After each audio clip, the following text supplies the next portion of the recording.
ఫిబ్రవరి 15వ తేదీన నిర్వహించ తలపెట్టిన జిల్లా కమిటీ ఎన్నికలను జయప్రదం చేయాలని విశ్వ బ్రాహ్మణ విశ్వకర్మల సంక్షేమ సంఘం సభ్యులు తెలిపారు.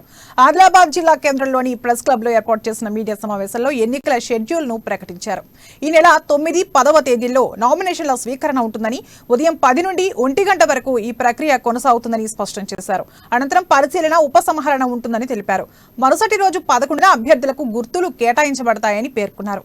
15వ తేదీన పట్టణంలోని ద్వారకానగర్ లో గల సంఘ భవనంలో ఎన్నికలు నిర్వహించనున్నట్లు వెల్లడించారు. మధ్యాహ్నం 2 గంటల వరకు ఎన్నికలు, అదే రోజు సాయంత్రం ఫలితాలు వెలువడతాయని అన్నారు.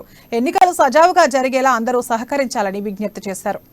నామినేషన్లు 9, 10 2 రోజులు అంటే 9వ తారీఖు ఉదయం 10 గంటల నుంచి 4 గంటల వరకు, 10వ తారీఖు నాడు 10 గంటల నుంచి 1 గంట వరకు నామినేషన్లది ప్రక్రియ స్టార్ట్ అవుతుంది. అదే రోజు 1 గంట నుంచి 4 గంటల వరకు దాన్ని పరిశీలన, విరమణ ఆ కార్యక్రమాన్ని అదే రోజు చేయడం జరుగుతున్నది. చెప్పు